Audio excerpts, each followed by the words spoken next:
गर्दीने ओसंडून वाहणारी आणि अस्वच्छतेनं बरबटलेली रेल्वे स्थानकं, स्वच्छतागृह नावाचे उकिरडे, दरवाजात लटकलेले प्रवासी असा प्रचंड शारीरिक वेदना आणि भयंकर मनस्ताप देणारा प्रवास नाईलाज म्हणून ठाणे जिल्ह्यातील 21 लाख चाकरमानी दररोज करतात.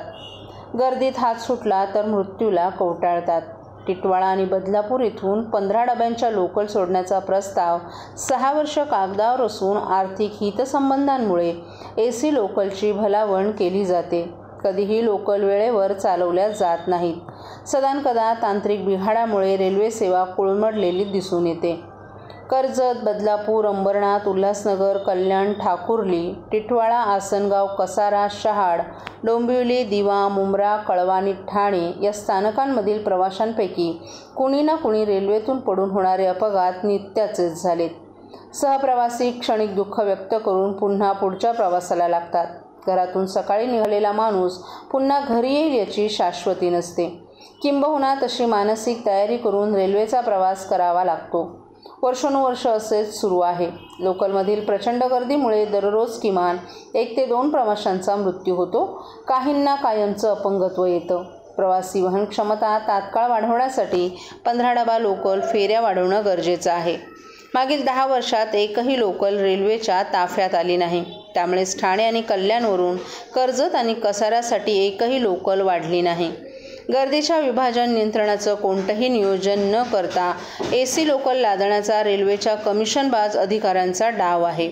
बदलापूर आणि टिटवाळा इथून 15 डबा लोकल चालवण्याचा प्रकल्प यामुळेच मुद्दाम प्रलंबित ठेवण्यात आलाय.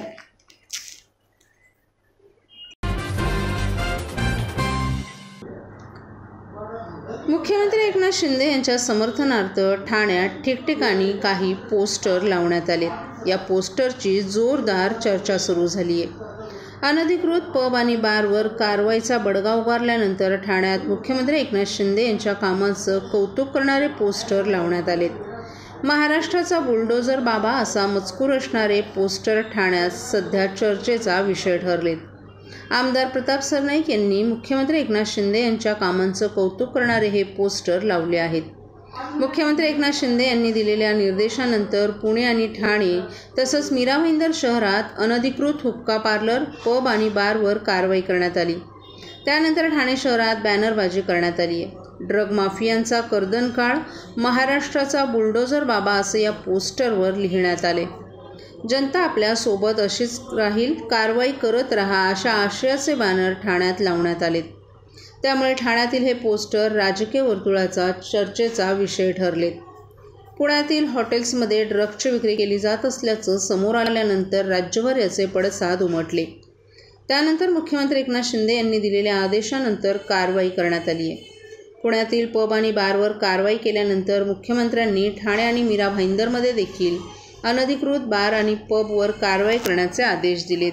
त्यानंतर ठाणे पोलीस आणि ठाणे महानगरपालिकेकडून अनधिकृत बार आणि पबवर कारवाई करण्यात आली आहे.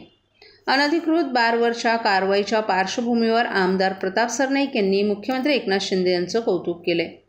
ठाणे शहरात बॅनरबाजी करण्यात आली आहे. या पोस्टरवर ड्रग माफियांचा कर्दनकाळ, महाराष्ट्राचा बुलडोझर बाबा अशी मुख्यमंत्र्यांची ओळख करून दिली आहे. तर जनता आपल्या पाठीशी आहे, अशीच कारवाई करत राहा असा संदेश या पोस्टरवर लिहिला आहे. या मजकुराच्या पोस्टरवर एकनाथ शिंदे यांच्या हातात हातोडा आहे, तर त्यांच्या मागे बुलडोझर आहे. या बॅनरमुळे राजकीय वर्तुळात चर्चांना उधाण आले.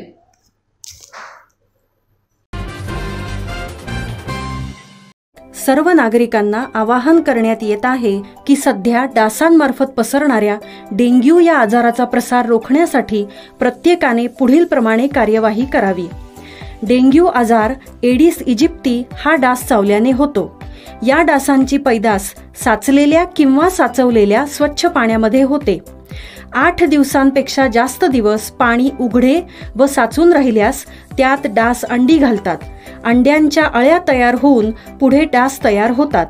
यासाठी आपल्या घरातील पाणी साठे, उदाहरणार्थ बॅरल्स, पिंपे, टाक्या, हौद, रांजणे इत्यादी दर आठवड्याला रिकामे करून घासून पुसून कोरडे करून पुन्हा भरावे. 1 दिवस कोरडा दिवस म्हणून पाळावा. पाणी साठ्यांना घट्ट झाकणे बसवावीत. किंवा जुनी साडी, चादर, धोतर यांनी बांधून झाकून ठेवावीत, म्हणजे डास त्यात जाऊन अंडी घालणार नाहीत.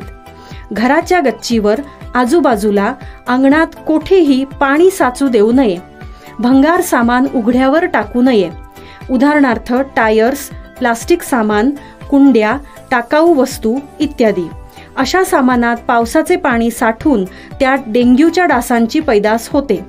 घरातील कूलर्स, फ्रीजच्या पाठीमागील ट्रे हे देखील वेळोवेळी कोरडे करावेत.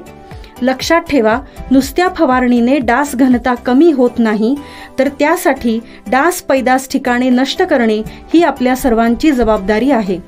कोणताही ताप अंगावर न काढता जवळच्या शासकीय रुग्णालयात मोफत औषधोपचार घ्या. अशा प्रकारे नागरिकांनी सहकार्य केल्यास डेंग्यूचा प्रसार रोखणे सहज शक्य आहे.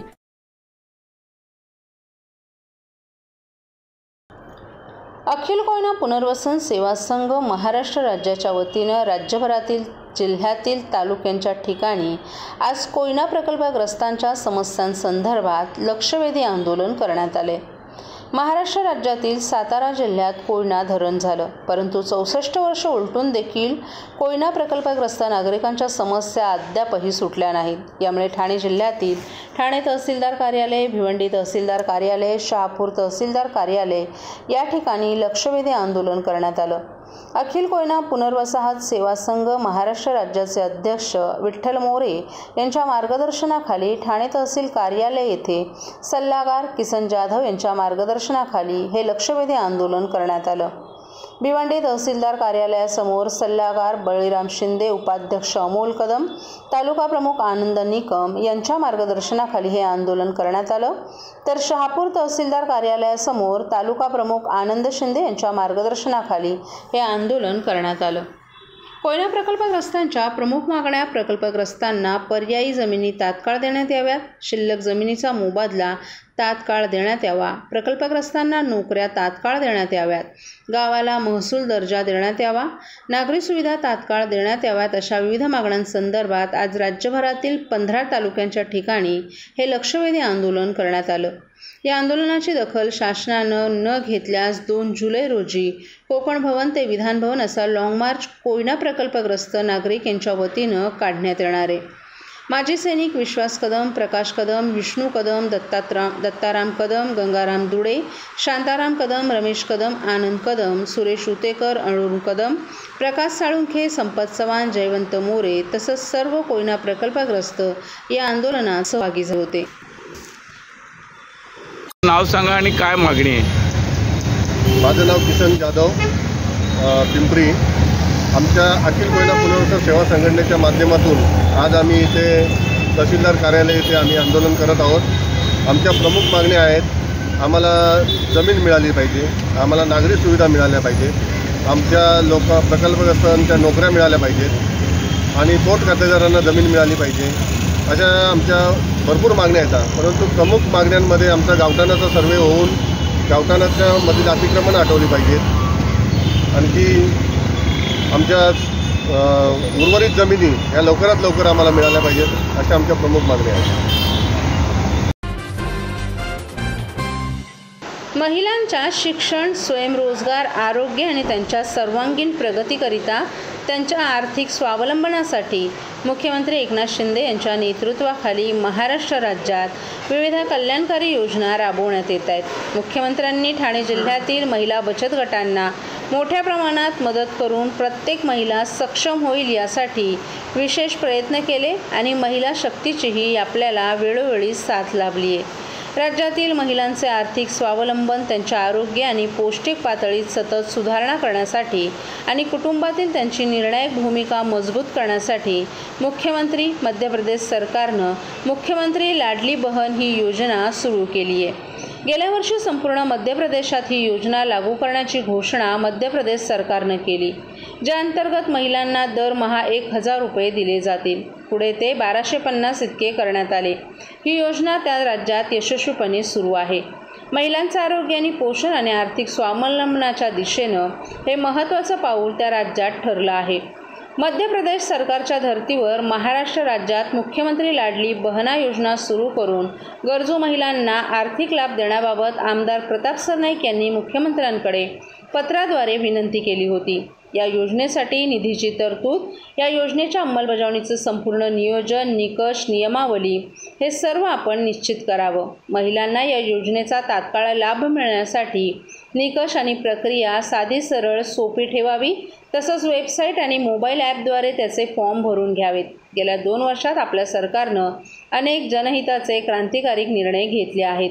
त्यामुळे आता मुख्यमंत्री लाडली बहिणा योजना लागू करण्याची घोषणा आपण करून राज्यातील काही कोटी महिलांना दिलासा द्यावा. महिलांच्या आर्थिक स्वातंत्र्यासाठी त्यांच्या आणि त्यांच्यावर अवलंबून असलेल्या मुलांचं आरोग्य आणि पोषण स्तरामध्ये सतत सुधारणा करणं आणि कुटुंबातील त्यांची निर्णायक भूमिका मजबूत करणं या दृष्टीनं ही योजना अत्यंत प्रभावी ठरेल असा आपल्याला विश्वास असल्याचं आमदार प्रताप सरनाईक यांनी सांगितलं.